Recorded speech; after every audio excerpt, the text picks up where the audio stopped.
On referme cette bimensuelle 32 avec la découverte d'un auteur de contes fantastiques dans le Valenciennois. L'écrivain Bertrand Boziot avait fait le déplacement jusqu'à la médiathèque cyberbase de Crespin. En tout cas, un grand merci pour le bouclage de tous ces sujets grâce à l'aide précieuse de mon collègue Ludovic. Merci à vous de votre fidélité et à dans 15 jours.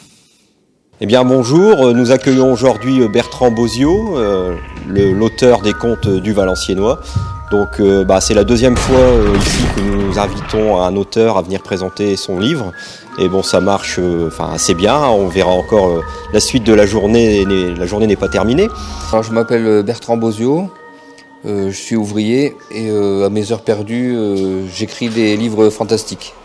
Donc ici, je viens d'éditer 2 livres sur le Valenciennois, qui s'appellent Les contes fantastiques du Valenciennois, volume 1 et volume 2, et dans lesquels je présente le Valenciennois, donc les villes du bassin minier, passées au prisme du fantastique.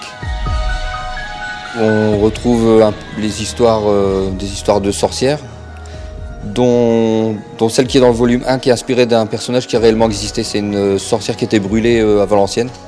Donc j'ai exploité ce petit côté historique très méconnu, très peu documenté aussi.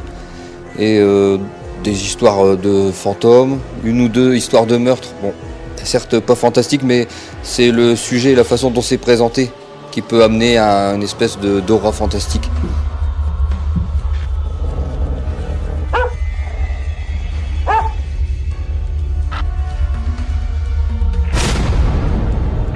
Donc c'est une incursion à un moment où le quotidien des gens du Nord qui vont dans leur petite friterie se trouve percuté par l'effroyable fantastique en fait. Voilà. Moi j'aime bien, c'est les 2 mondes qui se percutent.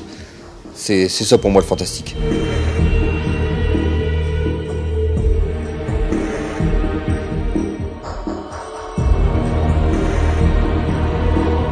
Ces livres-là en fait m'ont été inspirés par ma petite enfance quand j'habitais à Condé-sur-Escaut, sur la place Rombaud.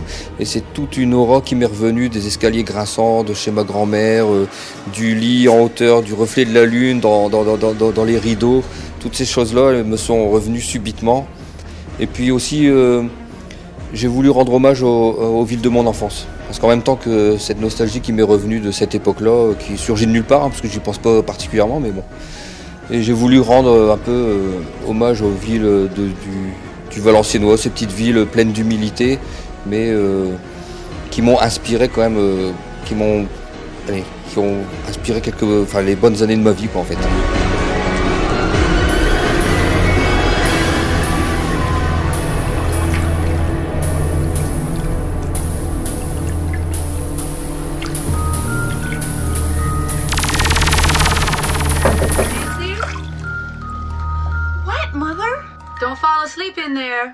Donc je travaille sur les contes fantastiques du Nord et également sur un roman qui s'appelle Azaël. C'est un personnage que j'évoque dans le livre 2.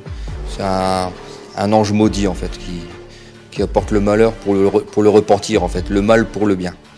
Donc un roman et un recueil de nouvelles à venir en 2017. C'est pas nécessaire d'aller faire des milliers de kilomètres pour trouver des choses très intéressantes. On a tous les jours sous les yeux, on passe devant des monuments qui ont une histoire, on marche sur des trottoirs qui ont une histoire. Il s'est passé quelque chose dans toutes les villes du monde, y compris dans nos villes, et généralement des choses très surprenantes. Donc moi je dirais aux gens de Crespin qui s'intéressent à leur histoire locale, parce que ça peut leur rendre une fierté qu'ils pourraient éventuellement avoir perdue, parce que finalement on se rend compte qu'il s'est passé des grandes choses. Et donc intéressez-vous à votre ville et vous l'aimerez d'autant plus que vous y intéresserez.